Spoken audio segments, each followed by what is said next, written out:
Hey everyone, thanks for joining our panel. I'm Artia, COO at DFINITY, and I'm really excited to be joined today by Bettina Warburg from Warburg Serres Investments and Olaf Carlson-Wee from Polychain Capital to chat about the billions of dollars in capital waiting to be invested in the open web. First off, thank you Bettina, thank you Olaf for joining me. My plan in conversation today is to dive a little bit deeper into your experiences as investors in the decentralized web, your investment theses in the space, and what you look for in potential funding opportunities on the internet computer.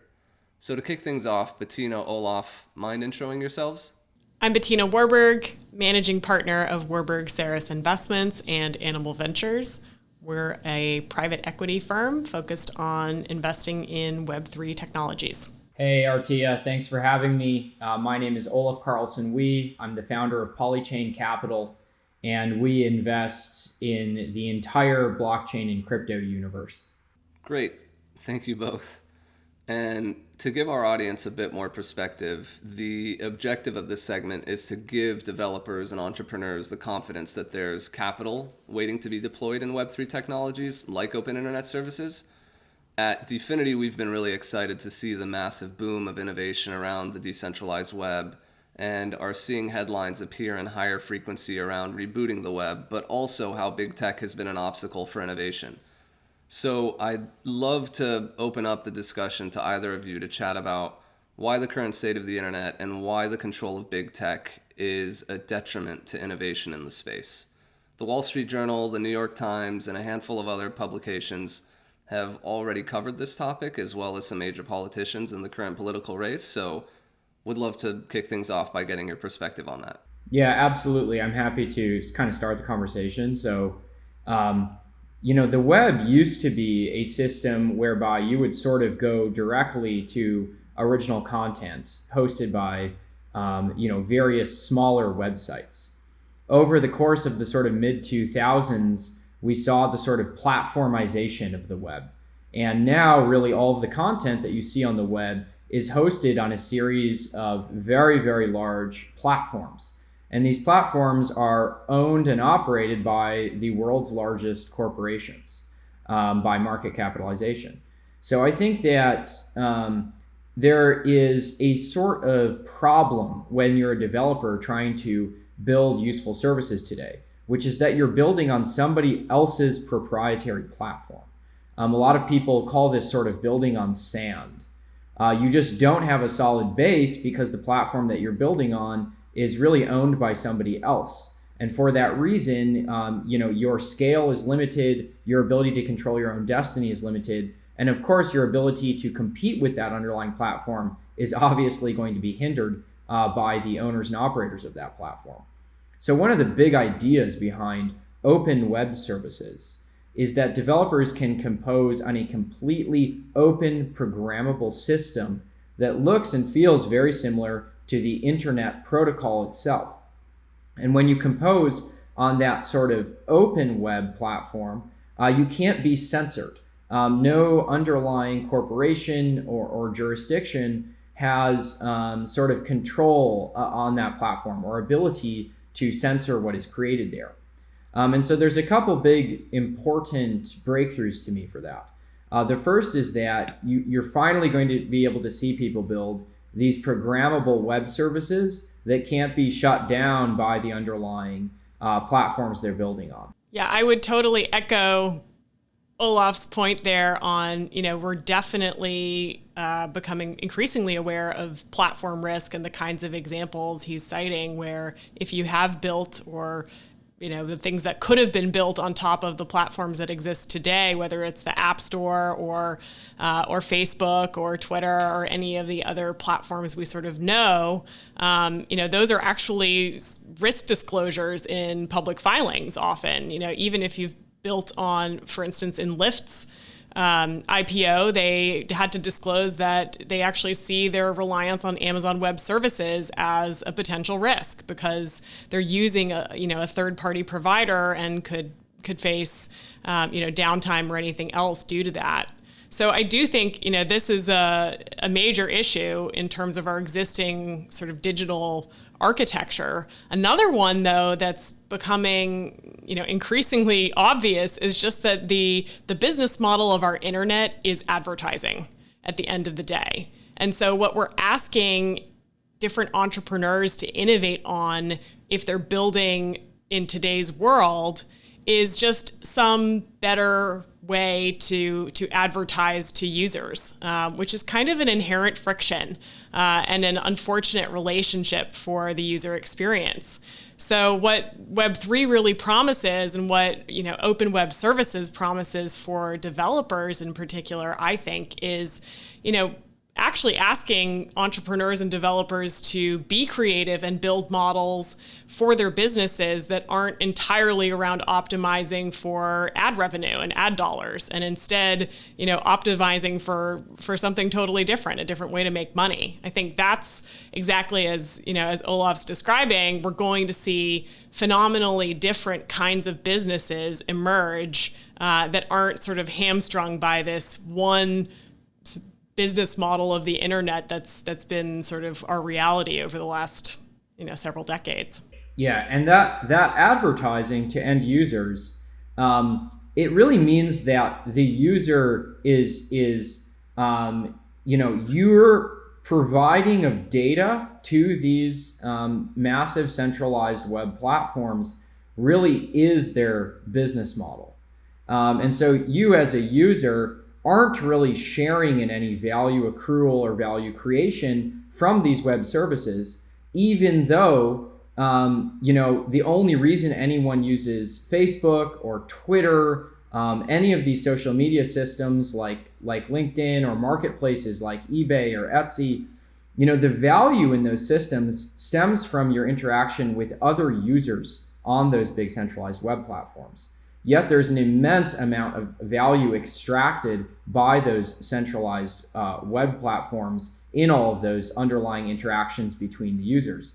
One of the very promising ideas behind open web services is user-owned platforms.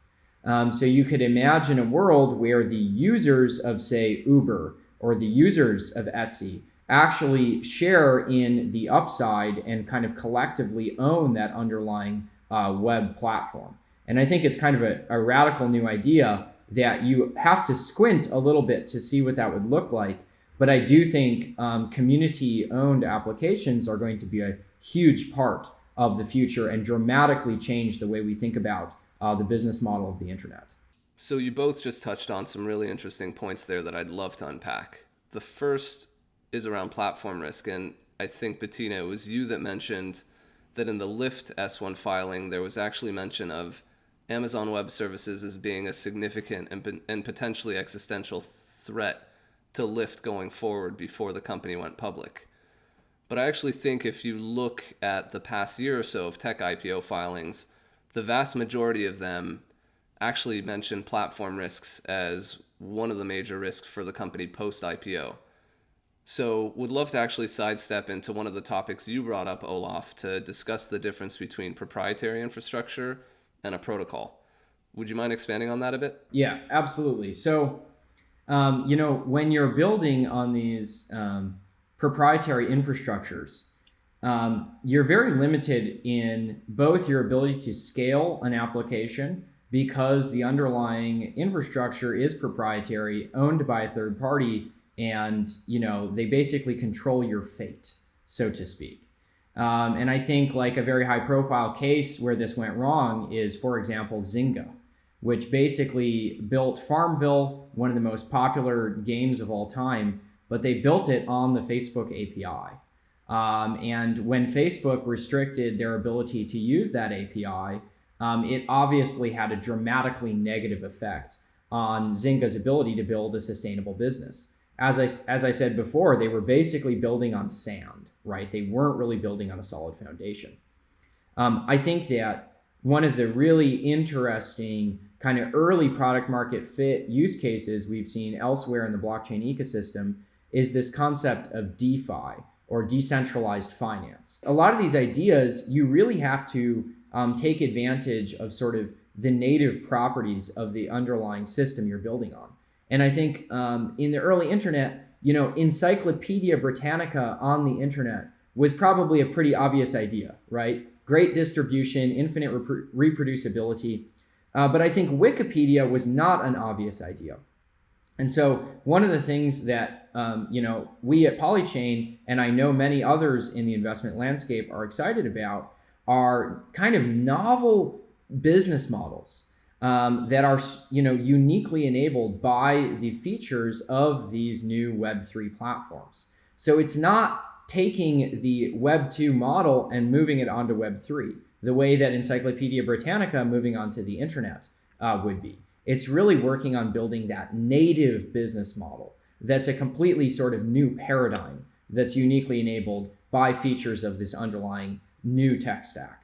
I think that's a really good point, actually. We often see with new technology frameworks, we just take the old and sort of slap it on the new, right? We saw that with things like radio. Like people who used to do radio, once TV came out, they just did radio on TV and didn't totally utilize the affordances of the technology or the format to its benefit. So it's entirely correct that, we're maybe just scratching the surface of the kinds of different approaches, different paradigm that's going to be possible. And I would argue one of the sort of core reasons we'll see different types of business models emerge is also around this idea that because we're talking about open source, you can really see what happens when standards come into sort of the community, right? So even things like ERC20, once that emerged, an entire multitude of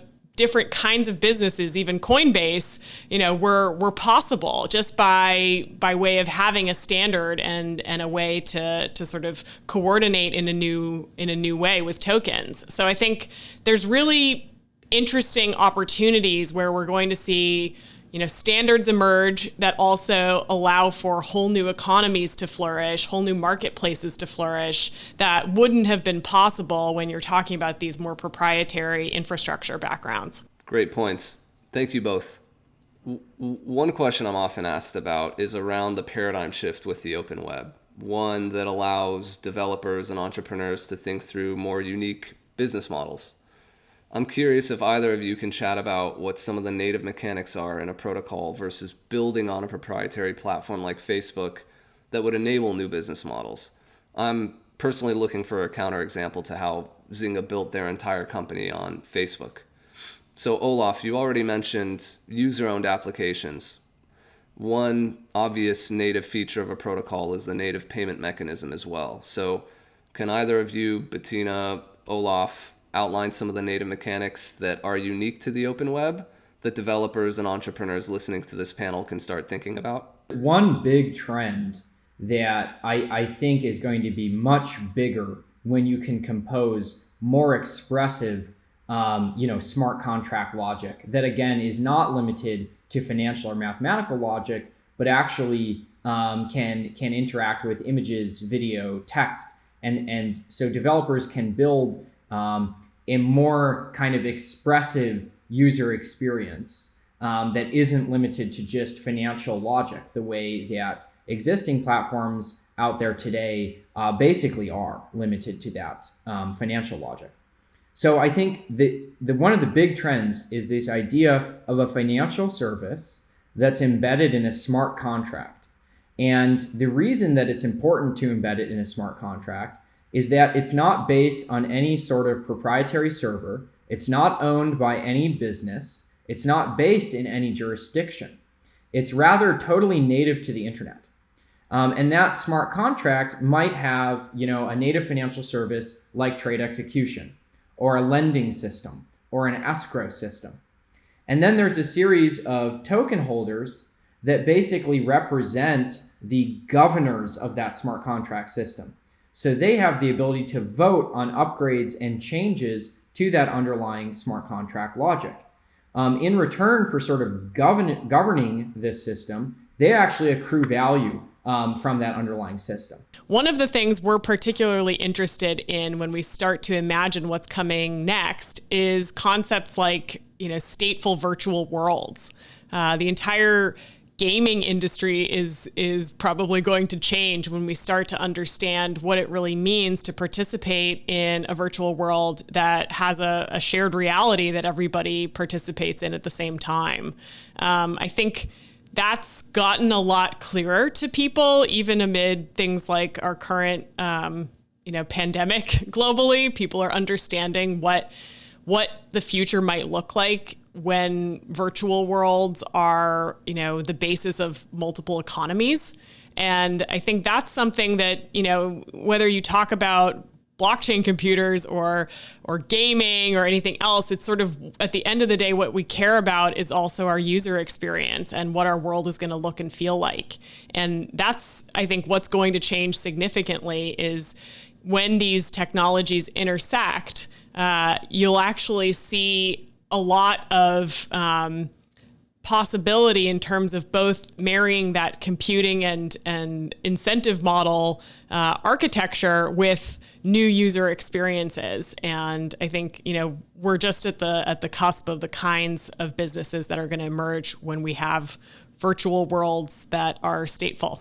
So I'd love to continue down this thread of talking about the boom of innovation we see on the open web.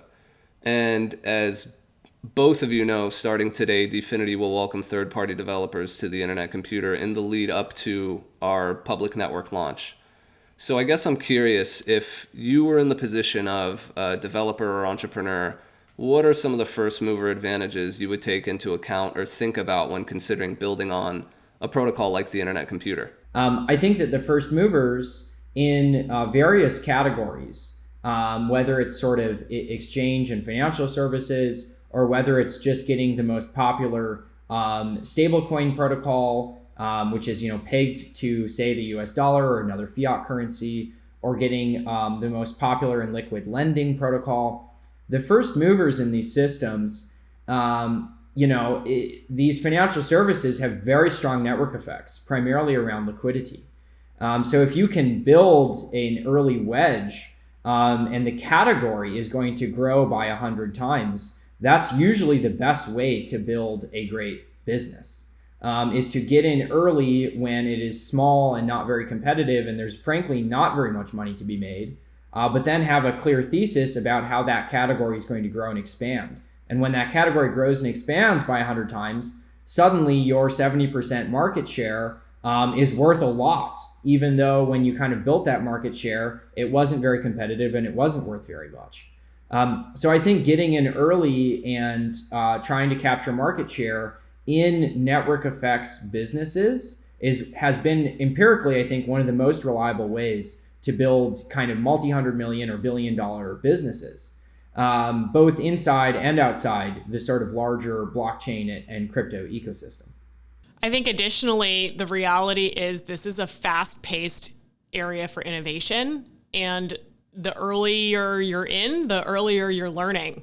I think part of what Olaf and I are describing in terms of the new business models is this idea that, we don't know all of the business models that are going to emerge when you have, virtual machines in the cloud that anybody can build applications on top of. It's a new thing. And so I think the idea that you're going to come up with it without getting your hands dirty is just usually doesn't bear out. So being able to be early and learn as quickly as possible what works, what doesn't, how to best take advantage of this new architecture, I think puts any entrepreneur or developer far ahead of the pack. And right now that's the advantage you want, absolutely, whether it's in fundraising or, in driving user adoption eventually.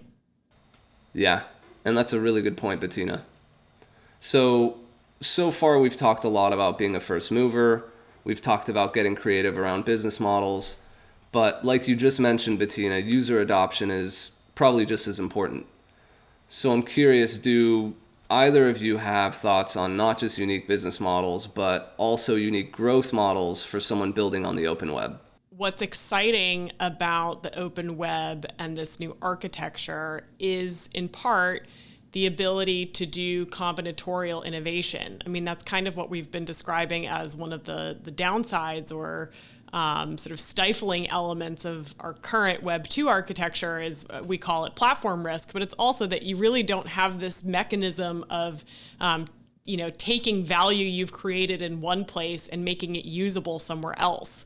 And so the kinds of businesses and incentive structures that you can start to play with when, whether it's a virtual sword in a game or, something else that you've accrued value in, the fact that you could either build a business on top of that, and change the economic value from being locked into just one business is pretty remarkable. I mean, I think that's where we start to see, from Warburg Serres Investments perspective, we're really focused on protocols, the sort of core architecture of these networks today. And then above that, broadly middleware, but the tools and services that are going to make it easier to do things like build totally combinatorial businesses. So I think we're from the application standpoint, we're still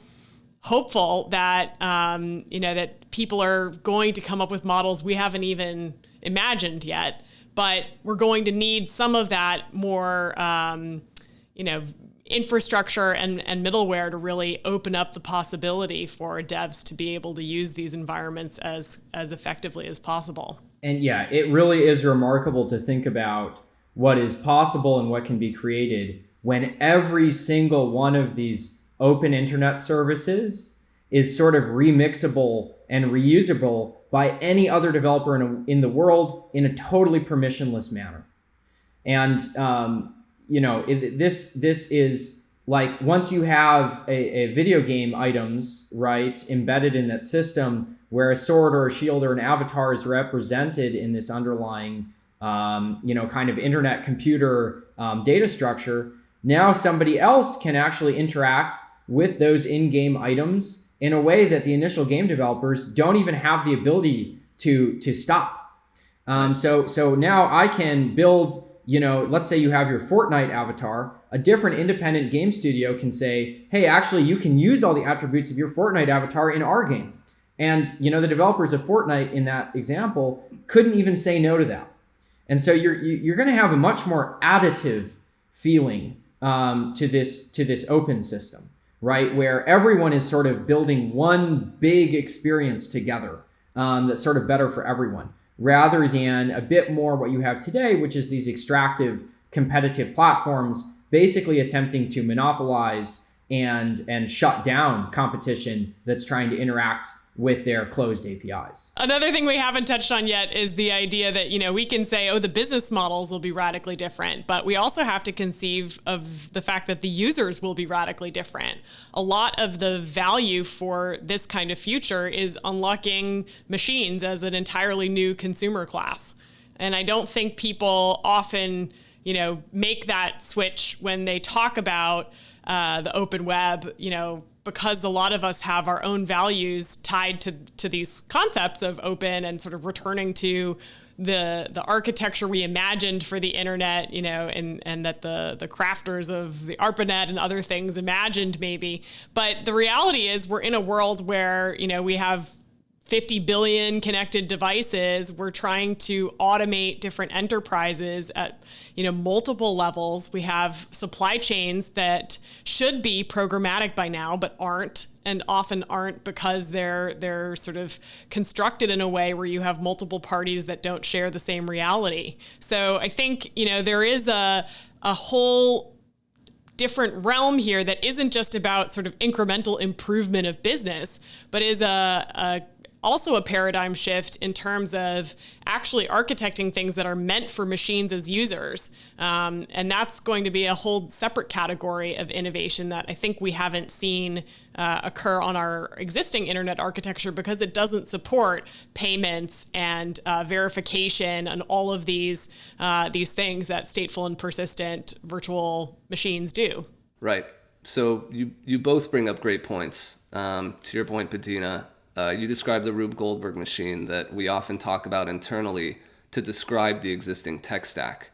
You have a lot of different components, whether it's databases, web servers, firewalls that are operated by different companies that are all protective of their own portion of the stack.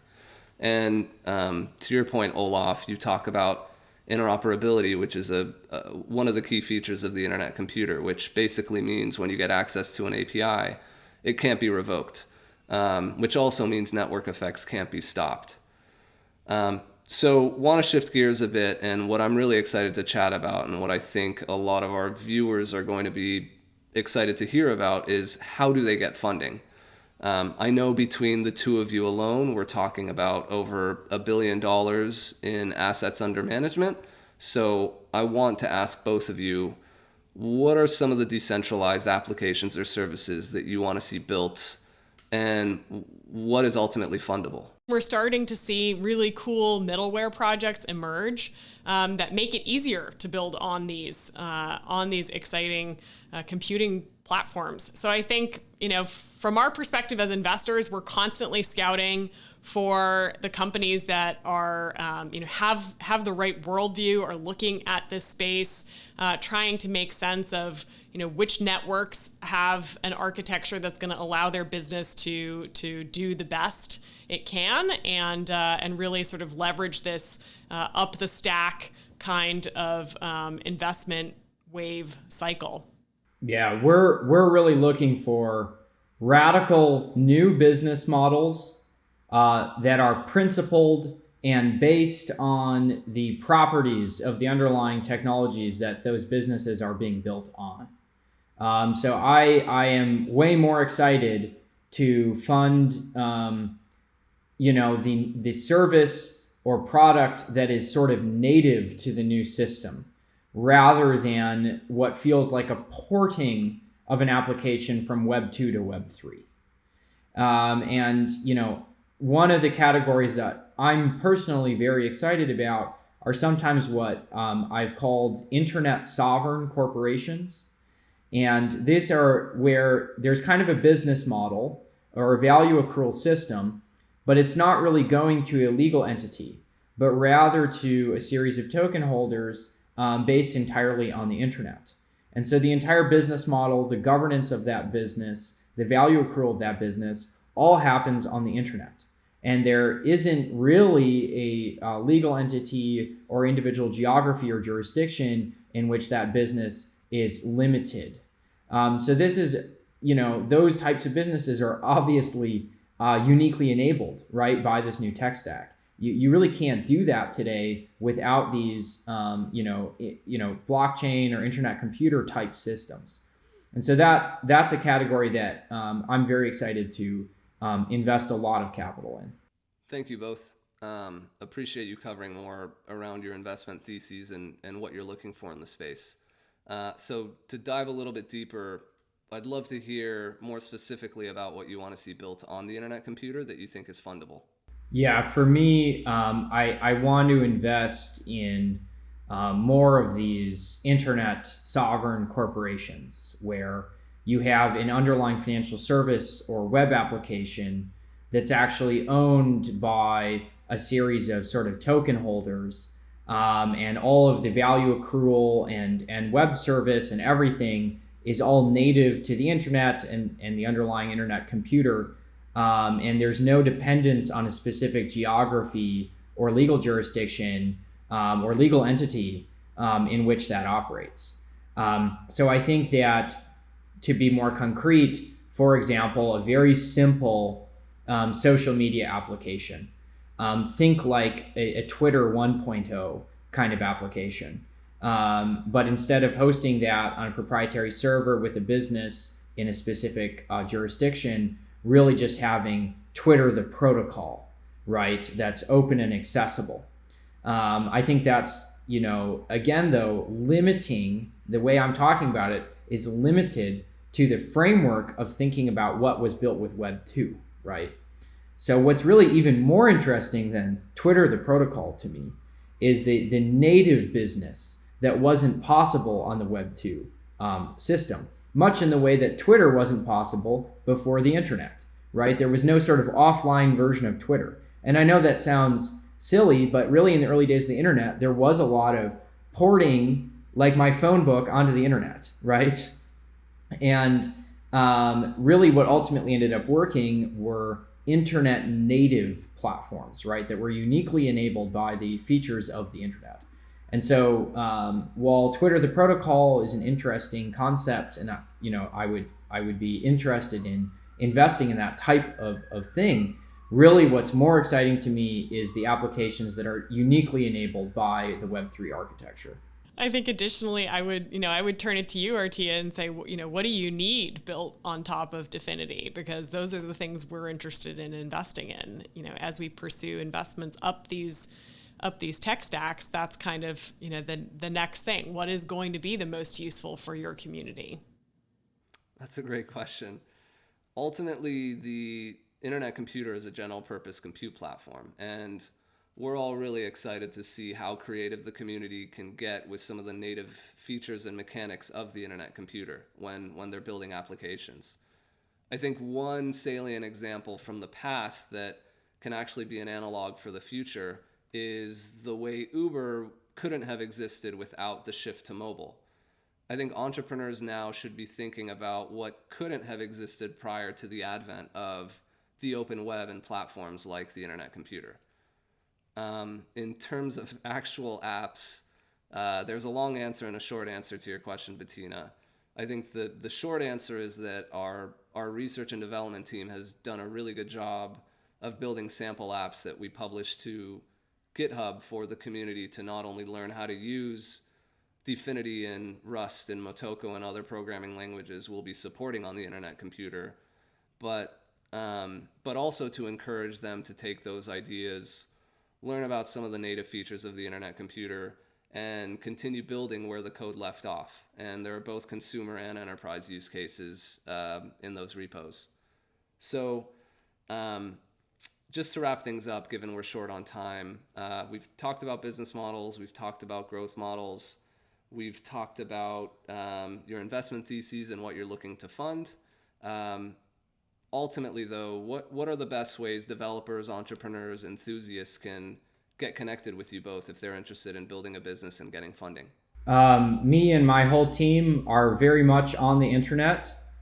So just talk to us. I'm happy to take a cold email, find me in any forum on the internet. And I just think this whole industry is very internet first. And so we're out here. I'm going to make a plug for not using big tech. So better to contact us from our website, warburgserres.com. You can email us hello@warburgserres.com or at animalventures.com. Great. Thank you both for participating. Yeah, thanks for having us, Artia. Can't wait to see what everybody builds on top of DFINITY. So we're really excited for the launch of TUNGSTEN and looking forward to staying in touch. Thanks all.